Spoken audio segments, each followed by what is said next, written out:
So John Bolton's potshots on Trump have begun.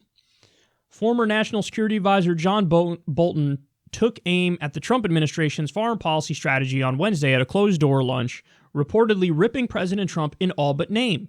Politico reported that Bolton tore into the president's effort to negotiate with North Korea and Iran, which he warned were doomed to failure, and also blamed Trump for not taking stronger action after Iranian forces downed a U.S. spy drone earlier this year. He ripped Trump without using his name several times, one anonymous attendee of the lunch told Politico. The White House did not immediately return a request for comment on Bolton's reported remarks from the Hill. Some of the former White House officials' strongest remarks were reportedly reserved for Trump's called-off meeting with top Taliban officials at Camp David, which Trump announced within days of the anniversary of the 9/11 terrorist attacks. Bolton reportedly reportedly called plans for the meeting disrespectful to 9/11 victims and their families, attendees told Politico, adding that it sent a terrible signal to U.S. allies. Told you. You go back and you watch. I don't remember what segment it was in, but I had said that my hunch was the straw that broke the camel's back was Trump trying to talk to the Taliban on the 9/11 anniversary. I think that was a bridge too far for John Bolton. And he really was like, I got to get out, because to him, that's heresy. And I think what was going on in Trump's mind is, if I get some sort of deal on the 9/11 anniversary to like withdraw, and again, it's not a withdrawal because he wanted to leave 9,000 troops there, so that's not a withdrawal, but he would pretend like it is, and then he would be like, see, on 9/11's anniversary, your amazing president got an amazing deal, and we're going to get out of Afghanistan, it's going to be tremendous. So I think he wanted the accolades, but John Bolton, being the super hawk that he is, even the optics of the Taliban coming to the U.S. on the 9/11 anniversary, that drove him crazy. By the way, my opinion on that matter is very simple. I think we could just get out without making any sort of deal. We've been there for how long now? 18 years in Afghanistan? Just get out. Just get out. There's no like, let's talk to the right people and make sure that we have everything planned. No, get out. Just get out. We shouldn't have been there in the first place. Now, I understand if you wanted to go after Osama bin Laden, that's perfectly fine. But the idea that you do that with a full-out ground invasion is like, what?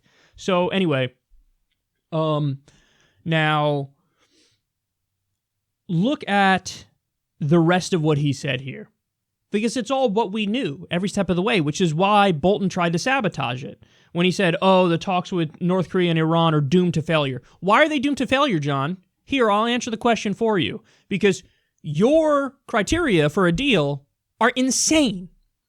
So John Bolton would say, no, for Iran, no nuclear power whatsoever under any circumstances at all. What if it's for power for their power grid, John? No, we're against that.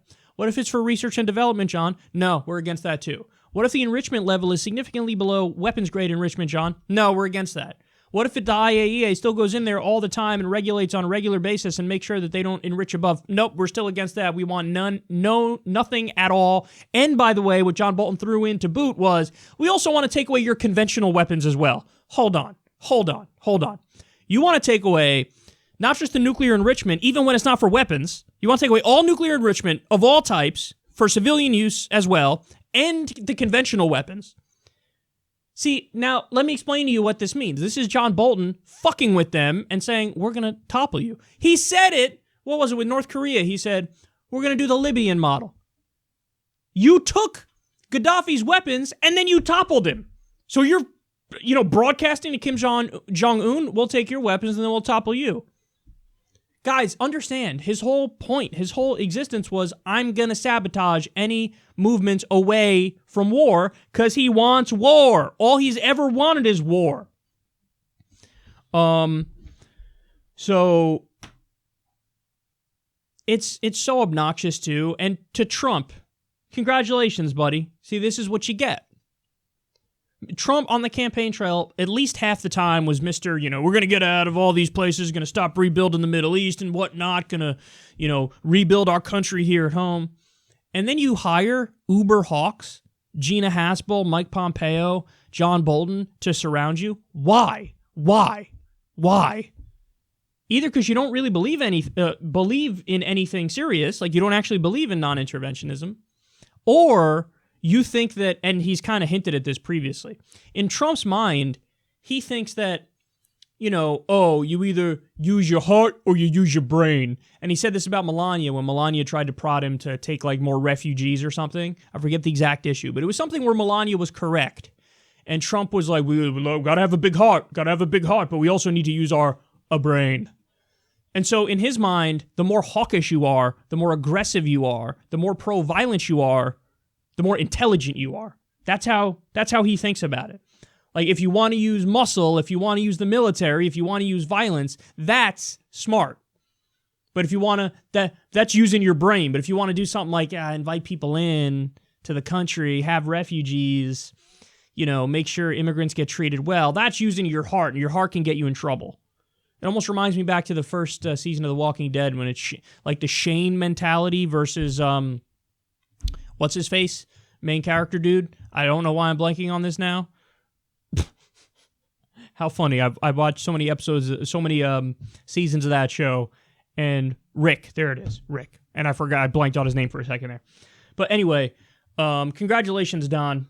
See, you should have never hired him in the first place. You don't hire somebody like that. And then now, after the fact, he's bringing up all the things that should have prevented him from hiring Bolton in the first place. He was talking about, he got us into Iraq, how did that work out? Yeah, exactly. How did that work out? So why the hell did you hire him? And now he's going to be taking pot shots at you from now until the cows come home because he wanted to do all these wars. Now, Trump escalated massively with all of these countries, and we still might end up going to war with some of these countries. Don't get it twisted. But because he hasn't already ground invaded, Bolton's going to be taking pot shots at him, and I guarantee you at some point he's going to do a media tour, and he's going to go after Trump. That's what's going to happen for sure. So Trump brought it upon himself, man. You invited this absolute war criminal, massive hawk into your administration, and these are the results.